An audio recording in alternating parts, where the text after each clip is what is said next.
சில இது எங்கள் அப்பா வந்து நம்ப முடியாத ஒரு ஆளுமைன்னு இருக்கும். இவராது அப்படின்னு கேட்பாங்கல்ல, அப்படிப்பட்ட ஆள் அவர். நீங்கள் வாழ்வை மாயம்னு ஒரு திரைப்படத்தை நீங்கள் பார்த்தீங்கன்னா, அந்த படத்துக்கு எங்கள் இசையமைப்பாளர் பேரை மட்டும் பார்க்காம நீங்கள் பார்த்தீங்கன்னா, யாருமே இவர் தான் இசையமைச்சிருப்பாருன்னு இந்த திரையரங்கில் யாரும் சொல்ல மாட்டீங்க. மிகச்சிறந்த இசையை வந்து வழங்கியிருப்பாங்க. அது அந்த இசையை வந்து அந்த பாடலை வந்து நாங்கள் படிக்கும்போது என்னுடைய நண்பர்கள்லாம் அதை பாட்டு போட்டியில் பாடுவாங்க. வந்தனம் அந்த பாட்டெல்லாம் பாடின நினச்சி பார்க்க முடியாது. அந்த நீலவான ஓடையில் அந்த பாட்டெல்லாம் அப்பா. அப்புறம் வாழ்வே மாயம் வந்து ஒரு தத்துவம், வாழ்க்கை தத்துவம்.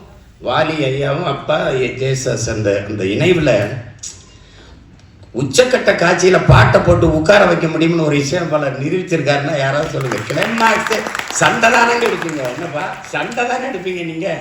அதுவும் அண்ணன் கமலஹாசன் மாதிரி ஒரு நடிகரை வச்சுக்கிட்டு மரண படுக்கையில் படுத்திருக்கிற ஒருத்தனை வச்சு பாட்டை போட்டு படத்தை உட்கார வச்சிட முடியும்னா அது எங்கள் அப்பாவால் முடியும்னு காட்டியிருப்பாப்புல. அதெல்லாம் பெரிய பெரிய சாதனை தான். எல்லாரும் உச்சக்கட்ட காட்சி வந்துருச்சு. அப்புறம் ரெண்டாவதுலேருந்து சண்டை ஆரம்பிச்சு அப்படி போய் பரபரப்பாக அடுத்துக்கிட்டு கையில் ஒரு பாப்பை வச்சு வாழ்வே மாயம் நாடகம் விடும் நேரந்தான் உச்ச காட்சி. ஐய அதோட கதை அப்படி இருக்கும் படம். நீங்கள் வேணா எனக்காக ஒரு தடவை தொலைக்காட்சியில் போட்டால் தவறாமல் பாருங்க. அப்போ யார் கங்கை மரன்னு உங்களுக்கு தெரியும். பாடல்கள்லாம் சில பாடல்கள்லாம் எழுதியிருப்பாரு. நீங்கள் இதெல்லாம் கண்ணதாசன் எழுதியிருப்பாரு, இதெல்லாம் வாலி எழுதியிருப்பாரு, இதெல்லாம் புலமை பெற்று எழுதியிருப்பாருன்னா அதுக்கு மேலே ஒரு அப்பா எழுதியிருப்பான். அதான் எங்கள் அப்பன் கங்கை மரன் அப்படியே எழுதியிருப்பாரு. நினைக்கிறீங்க ஒன்றும் இல்லை. மண்ணில் இந்த காதலன்றி யாரும்பா சும்மா பேருக்கு பாவலர் வரதராசன் போட்டாங்க எங்கள் பெரிய ஒரு பேரை. ஆனால் எழுந்தது எங்கள் அப்பா தான். சின்ன சின்ன சந்தங்கள்ல அப்படி மடக்கி எழுதக்கூடிய நீங்கள் தந்தன தந்தன தாளம் வரும் புதுராகம் வரும் அதில் சந்தன மல்லிகை வாசம் வரும். அப்பெல்லாம் நாங்கள் படிக்கும்போது இன்னும் சந்தன மல்லிகை எப்படிங்க வாசம் அதில் வரும் அப்படின்னு கேள்ற அந்த பாட்டை கேட்டால் வரும்டா. என்னங்கப்பா என்ன நீங்கள் இப்போ அப்போதைக்கு வந்து இந்த ஒரு ரசிக்கத்தக்க எல்லாரும் ஈர்க்கத்தக்க பாடல்கள் பாடி இந்த மெல்லிசையும் எழுத முடியும், கவிதைத்தனமாகவும் எழுத முடியும். அந்த பகல் நிலவு படத்தில் பூமாலையே இளம் தோல் சேரவ நீங்கள் இளையராஜாங்கிற ஒருத்தரை அது அப்புறம் வருவோம், ஒவ்வொருத்தராக பேசி வருவோம். அந்த பாட்டை கேட்டிங்கன்னா அந்த எழுதுனதில் அவ்வளவு கவிதை தனம் இருக்கும். அந்த மாதிரி பாடல்களையெல்லாம் வந்து இவர் தான் எழுதியிருப்பாரா அப்படின்னு நினைப்பீங்க நீங்கள். அப்படிப்பட்ட ஒரு படைப்பாளி. நீங்கள் கரகாட்டக்காரன் கங்கை மரனா கரகாட்டக்காரன் படம் என்னமோ நடிகர் நடித்து பார்த்தான். ஒரு வருஷம் ஓடுது ஒரு படம் அப்படின்னா எப்படி பாருங்க.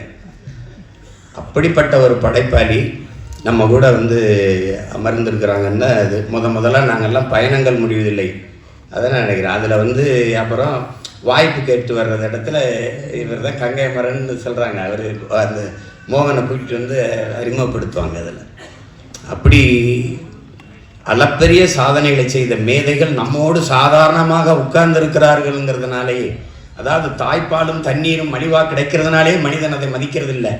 பூமி தன காலுக்கு கீழே மிதிபடுறதுனாலே இந்த மனுஷப்பை அதை மதிக்கிறது இல்லைங்கிற மாதிரி நம்ம பக்கத்து இருக்கையில் உட்கார்ந்துருந்ததுனாலே இந்த மகத்தான கலைஞர்களின் மதிப்பு நமக்கு தெரியறதில்லை. அதுதான் இங்கே இருக்கிற சிக்கல். மாபெரும் மேதைகள் படைப்பாளிகள் நம்மோடு வாழ்ந்துட்டு இருக்காங்க. அதில் ஒருவர் என்னுடைய அப்பா அது கங்கை மரன் அவர்கள், அண்ணன் ஆர்வி உதயகுமார். அவருடைய படங்கள் எல்லாம் நீங்கள் கிழக்கு வாசல், பொன்னுமணி, சின்ன கவுண்டரு, எஜமான் படங்கள்லாம் பார்த்தா திரையில் ஒரு கவிதை தான். திரையில் ஒரு கவிதை. அதில் வந்து பொன்னுமணியில் அன்ப சுமந்து சுமந்து மொத்த படத்தையும் அந்த ரெண்டு நிமிஷம் பாடலில் கொண்டு வந்திருப்பாங்க. அப்பா இளையராஜாவும் அண்ணன் ஆர்வி உதயகுமாரும் இவ்வளோ பெரிய படைப்பாளிகள். என் தம்பி பேரரசுலாம் வணிகத்தை குவிச்சு கொடுத்த ஒரு படைப்பாளி. எல்லா மேதைகளும் இங்கே இருக்கிறாங்க. அந்த விழாவிலே எனக்கு மகிழ்ச்சியும் நெகிழ்ச்சியுமாக இருக்கிற ஒரு பெரியது என்னுடைய தாய். ரொம்ப நாளாக நானும் என்னுடைய கையிலும் எங்கள் அம்மாவை தேடிக்கிட்டு இருக்கோம். அவங்களுக்கு பொங்கலுக்கு எடுத்த புடவை இன்னும் அப்படியே இருக்குது. அம்மாவை காண முடியும். எந்த பயில்கிட்ட கேட்டாலும் அம்மா இங்கே இருக்காங்க. இதெல்லாம் இந்த பயிலுக்கு தெரிஞ்சிருக்கு, நான் சொல்லவே இல்லை. இன்றைக்கி வந்து எங்கள் அம்மாவை இந்த விழாவில் தேடி கண்டுபிடிச்சி எனக்கு கொடுத்த இந்த நிகழ்ச்சியாளர்கள், குறிப்பாக அஜய்க்கு என்னுடைய அன்பும் நன்றியும். என்னை என்னுடைய தாய் அகிலா, என்னுடைய அப்பா பாலுமகேந்திராவை சொல்லணும்னா உலகம் எவ்வளவு நாளும் புகழும். நானும் என் தலைவனும் தமிழீழ மண்ணில் பேசி கொண்டிருக்கும்போது திரைத்துறை பற்றிய பேச்சு வந்தது. அப்போ அந்த நேரத்தில் போர் தான். ஆனாலும் அந்த தலைவன் அவன் தன்னுடைய இனத்திலிருந்து போட்டு விருந்து உபசரிப்பது அதில் சின்ன குறையும் இல்லை. இப்போ நாங்கள் மரண வீட்டிலேயே வந்தாலும் காஃபி குடிப்போம், வந்து தேநீர் கொடுப்போம், குடிச்சு போகும்போது சாப்பிட்டு போங்கன்னு தான் சொல்லுவோம். சாவுக்கு வந்தவனே சாப்பிட்டு போகணும்னு சொல்ல பரம்பரை நாங்கள். அப்போ அந்த மாதிரி இருக்கும்போது திரைத்துறை பற்றி பேச்சு வரும்போது எல்லா படைப்பாளிகளையும் பேசி வந்தபோது என்கிட்ட கேட்குறாங்க, எல்லாரும் தான் கதை வசனம் எழுதி படம் எடுக்கிறீங்க, ஏன் பாலுமகேந்திரா மாதிரி உங்களால் எடுக்க முடியல அப்படின்னு கேட்குறாங்க. ஏன்னா வந்து அவர் படத்தில் நீங்கள் பார்த்தீங்கன்னா தேவையற்ற ஒரு ஒரு ஒரு உரையாடல், ஒரு காட்சி, ஒரு பதிவு எதுவுமே இருக்காது. அப்படி ஒரு படைப்பாளி. அவர் ரொம்ப பேசிட்டே இருந்தார். இப்போ பக்கத்துலேருந்து எங்கள் அண்ணன் பொட்டம்மான் வந்து நீ கண்டுக்கதை, அது ஊர் பாசத்தில் புகழ்றாருல, கண்டுக்காதேன்னு சொல்கிறாங்கள. அப்படி ஒரு படைப்பாளி. எப்படியாவது அந்த நாட்டுக்கு தன்னை என் அப்பாவை கொண்டு போயிடணுன்ட்டு பெருமுயற்சி எடுத்தார். நான் வந்து எங்கள் அப்பாட்ட பேசினேன், எனக்கு கடவுள் சீட்டு இல்லையடான்னாரு. அம்மாவை எப்படிடா கூட்டிகிட்டு போகிறேன், நான் உன்னை படகால அனுப்பிடுறேன், அதுக்கு தான் ஏற்பாடு பண்ணேன்.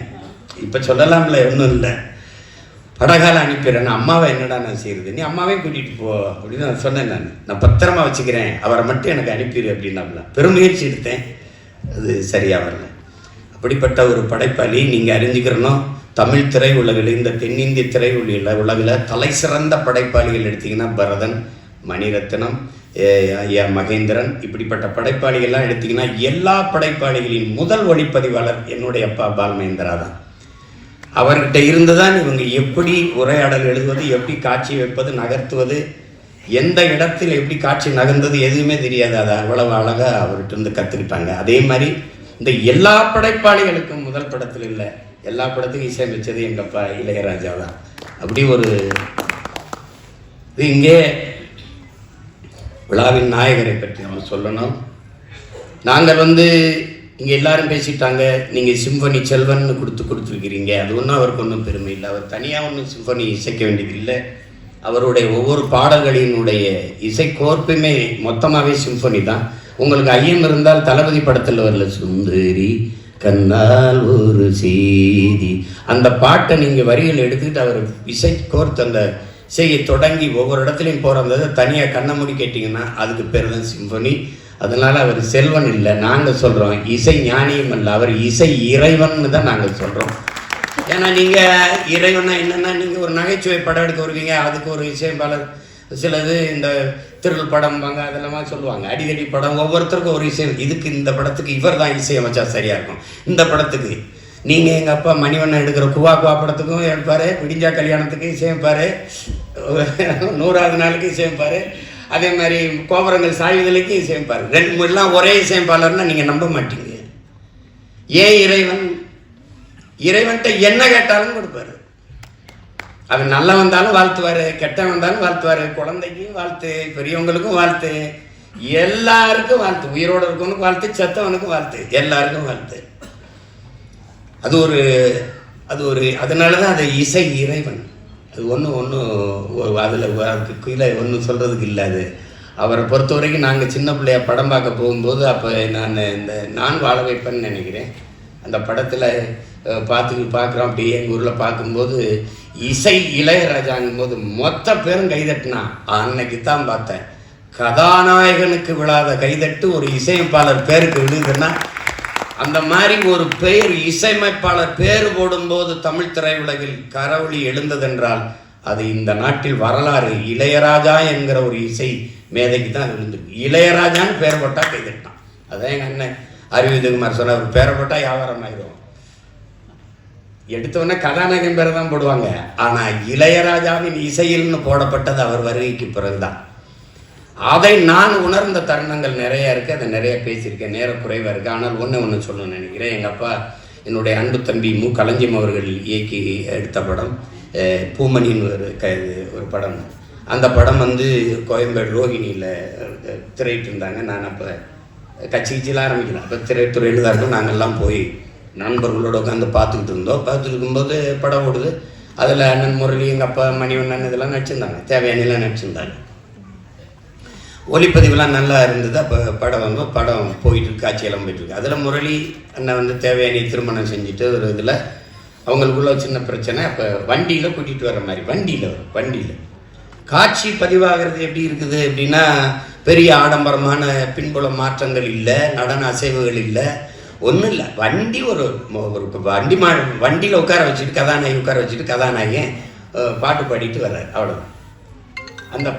அந்த பாட்டு வித அழகான மாடத்திலே வந்த கிளி இரண்டு அதிலாலோலம் பாடி வரும் சொந்த கிளி ஒன்று காத்திருந்த சின்ன கிளி காயம்பட்டு கத்துதடி, நேத்து வந்த வண்ண கிளி நெஞ்ச கொத்துதடி, தத்தல் அடிமானே தத்தளிக்கும் ஒத்த கிளி தாவுதடி வெட்டு கிளி நிழல் தேடும் கிளி இங்கே நிஜம் காணுமா, எம்பாட்டு நெஞ்சி நிற்கும் தாளாட்டு, எம்பாட்டு நெஞ்சி நிற்கும் பூங்காற்று, தாளாட்டு தாவி வரும் தேனூற்று பொழுது போகணும், எனக்கோ பொழப்ப பார்க்கணும், பொழுது போகணும், எனக்கோ பொழப்ப பார்க்கணும், அடிமானே இது நெஞ்ச துவைக்கிற ராகம் இது. அது என்ன சொல்றாரு அந்த ராகத்துல, நெஞ்ச துவைக்கிற ராகம் இது, நெஞ்சத்துள் வைக்கிற ராகம் இது. அது நெஞ்ச துவைக்கவும் செய்யும், நெஞ்சுக்குள்ள வைக்கிற ராகம் இது. நீங்க நம்ப மாட்டீங்க, அந்த பாட்டு ஒண்ணுமில்ல, அந்த வண்டி இங்கிட்டும் போகுது, பாட்டை முடிச்சு நிறுத்தின உடனே மொத்த திரையரங்க இருந்துச்சு. இன்னும் ஒரு வர போடுறா ஒன்ஸ் மோர் நான் பாருங்க. அன்னைக்குதான் இசையின் ஆக்கிரமிப்பு, இசையின் ஈர்ப்பு. ஏன்னா அவன் சொல்றான், இசையால் அடைய முடியாத இன்பமும் இல்லை, இசையால் துடைக்க முடியாத துன்பமும் இல்லைங்கிறான். எல்லா நோய்க்கும் ஒரு அருமருந்து இருக்குதுன்னா அது இசைதான். அந்த மருந்தை இந்த மண்ணுக்கு தந்த மகத்தான மருத்துவம் தான் எங்க அப்பா இளையராஜா. அது இந்த மனநல மருத்துவர் அவர் தயாரித்த படத்துல எல்லாத்திற்கும் குணநல மருத்துவராக இருக்கிற எங்க அப்பா இளையராஜா இசையமைச்சிருப்பது மிகப்பெரிய இது. சிறந்த படைப்பாளிகள். குறிப்பாக என் தம்பி செலியனின் ஒளிப்பதிவு, அது இன்னொரு தடவை பாலுமகேந்திரா அப்பா போய் ஊட்டிய படம் எடுத்த மாதிரியே நான் உணர்ந்தேன். அவ்வளவு சிறப்பாக வந்திருக்குது. இசை அது சொல்ல வேண்டியதில்லை, பாடல்களை நல்லா எங்கள் அப்பா இசையமைப்பு வச்சுப்பாருன்னு சொல்ல வேண்டியதில்லை. அவருடைய பங்களிப்பு இன்னும் அஜயன் பாலாவுடைய மகன் படம் எடுத்தாலும் அன்னைக்கு என்ன ரசனை தேவை இருக்கோ அதுக்கு இசையமைக்கக்கூடிய ஆற்றல் பெற்றவர். அப்படிப்பட்ட மேதைகள் எல்லாம் இணைந்து இந்த படத்தில் பங்காற்றியிருப்பது எனக்கு பெரிய மன நிறைவு தருது, நம்பிக்கை தருது. படம் மிகச்சிறந்த வெற்றியடையும். என்னுடைய உள்ளன்பு நிறைந்த வாழ்த்துக்கள். இங்கே பங்கேற்றிருக்கிற எல்லோருக்கும் என்னுடைய அன்பும் வாழ்த்துக்களும், பங்கேற்று பேசி சென்ற என்னுடைய தம்பி மிஸ்கின் அவர்களுக்கும் என்னுடைய அன்பும் வாழ்த்துக்களும், இந்த படத்திலே பங்கேற்று உழைத்த பெயர் சொல்லப்படாத என்னுடைய அத்தனை கலைஞர்களுக்கும் என்னுடைய அன்பும், குறிப்பாக மக்கள் தொடர்பாளர் ஆர்வீர் இளவல் நிகில்முருகன் அவர்களுக்கு என்னுடைய அன்பும் வணக்கமும் வாழ்த்துக்களும், தம்பி முனிஸ்காந்த் அவர்களுக்கும் என்னுடைய அன்பும் வணக்கமும். இவ்வளவு நேரம் பொறுமையாக இந்த பாடல் வெளியீட்டு விழாவில் பங்கேற்று சிறப்பித்த என் உயிருக்கு மேலான என் உறவுகள் உங்கள் அனைவருக்கும் என்னுடைய அன்பும் வணக்கமும். பொறுத்து கொண்டு திரையரங்கில் அனுமதி தந்த கமலா திரையரங்க உரிமையாளர்களுக்கு என்னுடைய அன்பும் நன்றி. வணக்கம்.